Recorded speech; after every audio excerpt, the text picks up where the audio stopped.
Good morning. It's hot. I'm sleepy, but today we're going to find time to do a sketch. Let's go.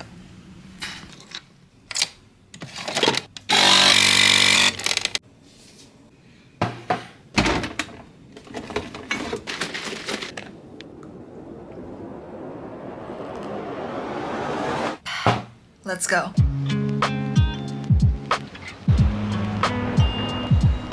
It is a scorching hot day, but I decided to walk to lunch instead of take the public transport to lunch because I wanted to kind of find a spot to sketch afterwards.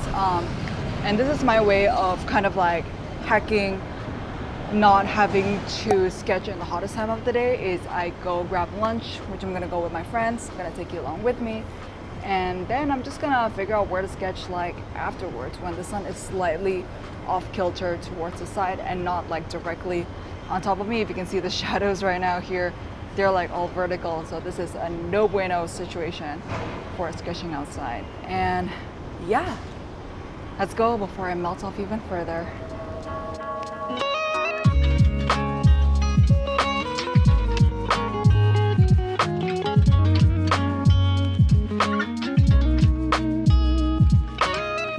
Oh my god, I can't believe I made it here and didn't melt off. It's kind of interesting because I was actually really inspired by me from last year to sketch this summer because I feel like in the past few videos all I've been doing is talking about how hot summer is, but when I was pulling clips from my previous video I realized like I was sketching all of these out like in the middle of summer and I didn't even like really complain about the heat because I was so excited to put my stuff up on YouTube and so excited to like share Hong Kong with all of you guys that I didn't even make a comment or a lot of comments about how hot it is. I just really enjoyed sketching and I think there was this like novelty that I really enjoyed sketching for the very first time. And I think because I was starting out, so I was a little bit more of a newbie than I am like now a year later, and I really enjoyed the whole process and I kind of want to bring that like that excitement back. So this is for you, past Becky. Like, thanks so much for being an inspiration. I love that I captured that moment of like burst of energy in YouTube because then I can look back at it and reference it forever and know that maybe future Becky can be inspired by current Becky and past Becky as well. Back to the present now. We're currently here for lunch. It is a semi-buffet lunch and I'm just waiting for my friends to arrive. I'm here early mainly because I just wanted the air conditioner and I kind of overestimated how much time I would need to walk over from my place here. All in all, it's really pleasant and I am kind of hungry. It is almost 1:30. So I did have breakfast. Now I'm looking forward to a lunch. Well, literally everybody also like came to the mall thinking that they were seeking free air conditioning. So the mall's pretty crowded. It's totally fine. There's enough space for everybody. And yeah, after this, maybe we'll check around, look around and see if there's any awesome like places for us to sketch. But for now, my focus is on food and I'm gonna keep it that way.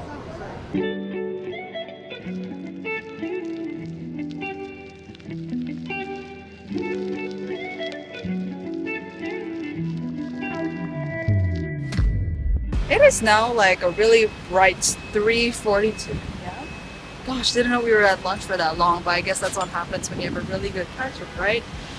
And now the air is like, it's super nice, it's breezy here, or I guess you can see the breeze kind of like flowing in between the trees. I found this really nice nook here, and I think the reason for this is because like Hong Kong has a lot of really nice public places. Like this is a public place and nobody knows about it, and so it's like empty. And I kind of knew, like the minute I saw like a sign, like the green government sign, I kind of knew that this is a public place. I had a hunch that people didn't want to be out here because it's sunny, even though now it's like windy and no longer as bright. So now we're here. We're gonna do a little sketch. Not sure what I'm gonna sketch just yet, but we'll figure it out. Like, I didn't bring my tripod or anything, so I don't know how exactly I'm gonna film this, but the goal here is to figure it out as we go along and to have fun while we're at it. it's a great opportunity to also like chat with you guys a little bit about this place. So this place is connected to a mall called Langham, and right across the street is a cooked food market, which it tends to be like the more chill place where people go to eat. Great local food, less of the chainy stuff, more of the market stuff, and it's in full air conditioning. So it was really crowded when I went in there. So I kind of went in and then I kind of went back out because I decided like I want to be in a quieter place so I can just like relax, listen to the wind, and I don't know how much of a fan you guys are, but if you're not, then I'm going to judge you. But I've been re-listening to like Taylor Swift's Fearless album, like Taylor's version, and I don't know why I just have been like having these songs in my head. So I really miss these songs. I guess these are from like way back when I was like in high school, middle school even. So it's really nice to be able to relive those songs and listen to them again. And I kind of enjoy it. Like I'm totally feeling my main character energy, which if you're watching this video right now, I kind of wrote an essay a little bit about it, which is kind of funny because I'm actually writing the essay now. But because this video is going to be up a couple of weeks from now, so by the time you see this video, the essay is gonna be done. Anyways, I'll link it down in the description below because I write now on Substack. Like that's the thing. I'm really enjoying it. Oh, food was awesome. We had like an awesome like semi-buffet, even though I don't really eat that much, and I actually had so much left over from my main course that I had to take away the main course. But it's great. I loved it. It was a good catch up with friends, and you know, like time with friends is always great. I always enjoy it. Now that I've got time with my friends, it's now time for myself and time with you guys to sketch. Let's go. This sketch was actually quite a fun one, and I don't know what it is about this. Like usually I would be so intimidated by foliage, but I think because I have already kind of like done a lot of foliage in the past and even did like this whole checklist thing recently, I decided if I could mentally go through the checklist in my head and see if I could kind of like do this for myself for a little bit. So I'm just unhooking the leash so that the leash of the camera so that you don't get the ticking sounds. I'm just trying to figure out like, okay, let me just make the shape of these leaves. And really the only reason for me picking this like leaf scene is because like once I sat down and figured out a camera angle, this was like the only thing that I thought was like interesting for me, so I just decided to go for that. It doesn't matter that I didn't get any like landmarks or any other location identifying visuals in place. I just thought that, you know what, we're just gonna go with it. We're just gonna go with the flow. And then I also initially thought that I was going to put in some pencil sketch, but then I decided I'm just gonna like really zoom into the scene. So I didn't even think a pencil sketch was necessary, because what I did is, and you might have seen this in the footage a couple of seconds earlier, but I just laid down the background first, just very vaguely, and I made sure that it wasn't just one tan, but I made sure that there were a few tans as well, so I tried to mix it with a little bit of red, a little bit of blue. So it's just kind of my way of making sure that the background tone or the wash isn't monotonous. And I think in an ideal world, I would have like wetted the whole paper first and then just went in with the colors afterwards so that they could seep and blend in like a little bit closer together. But I didn't think about that as it happened. So it's gonna be like harsh edges on the edge, but that's totally fine because I feel like the tones, as in like the brightness slash darkness or the vibrancy of the colors, are similar enough that they kind of blend into one thing. But that's fine.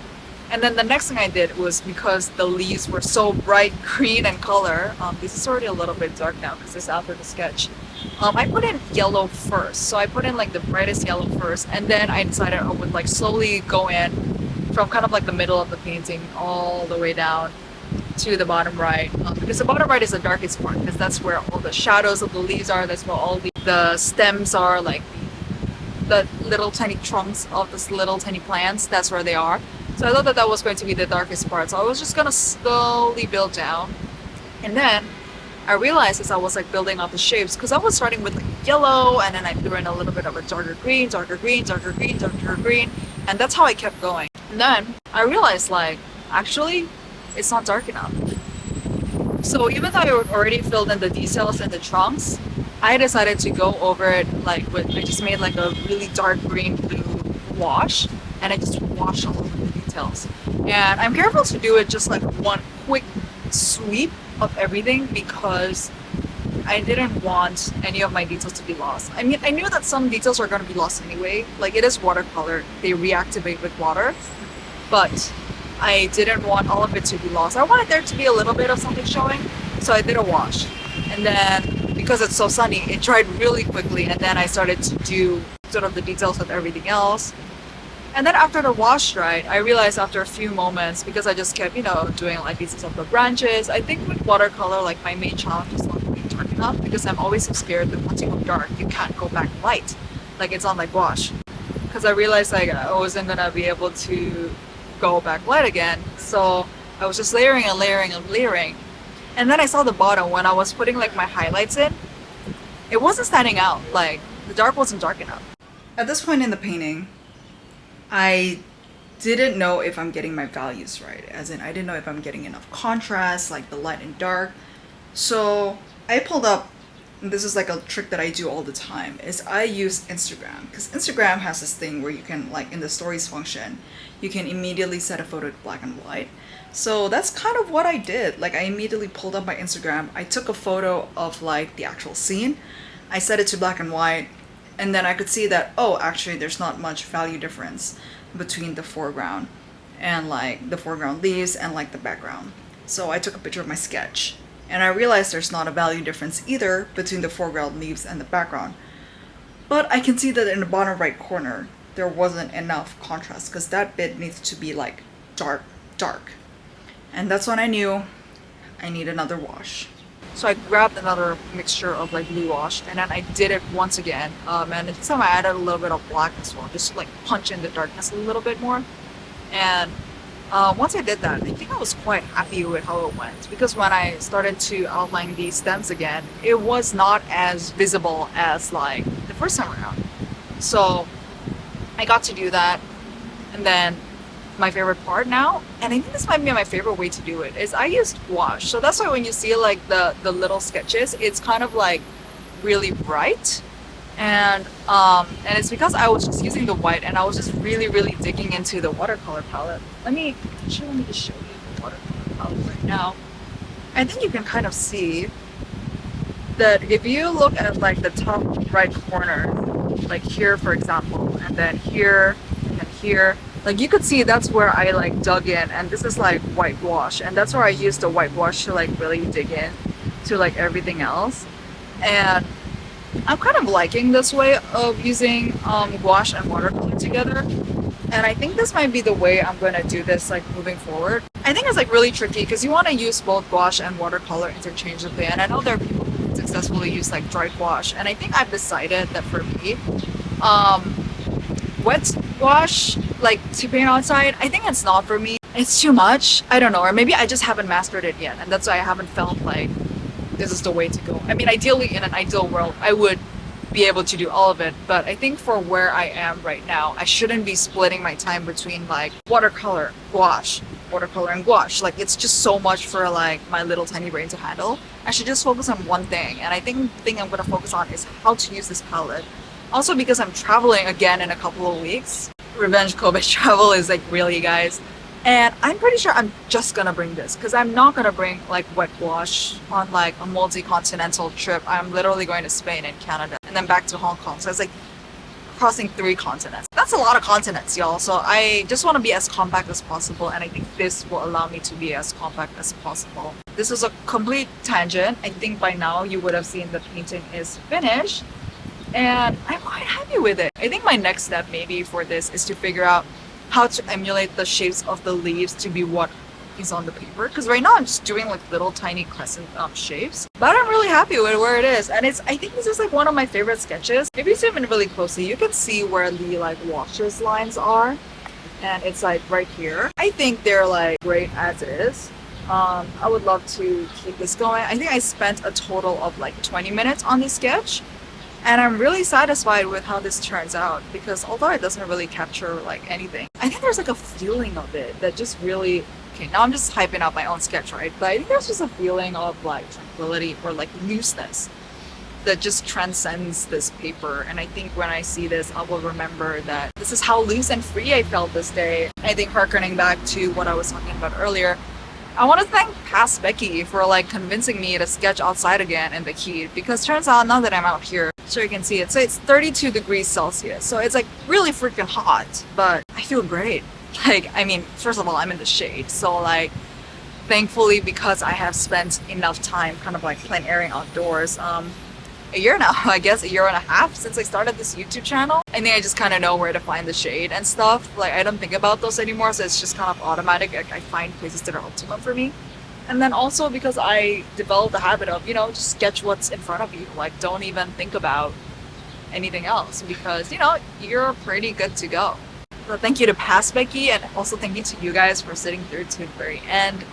Let me know down in the comments below, like, do you like looseness in sketching or like photography or any sort of art? And if so, like, how do you feel when you see it? Like, is there, or do you like things to be like a little bit more rendered? I don't know, it's just like different tastes of art, right? And if you do like creating looseness in your art, like, how do you make that happen? Like, how do you make sure that the looseness comes through in like your photography, your painting, your writing? It's just because I'm taking all three. That's why I'm like asking you this question. But yeah, I think I'm just gonna wrap it up right here now that it's like 4:37 now. So I've almost spent like an hour here, and I'm gonna go back home, shower, and rest and enjoy the rest of my Saturday, because my Saturday's been great now that I've done this, and I can't believe all of this I've done before dinner time. Like, life is so good, you guys. Life is wonderful, and I hope you're having a wonderful day and a wonderful life as well. As always, I've been Becky, and you've been really amazing. Thanks so much for hanging out, and I'll catch you next one. Bye!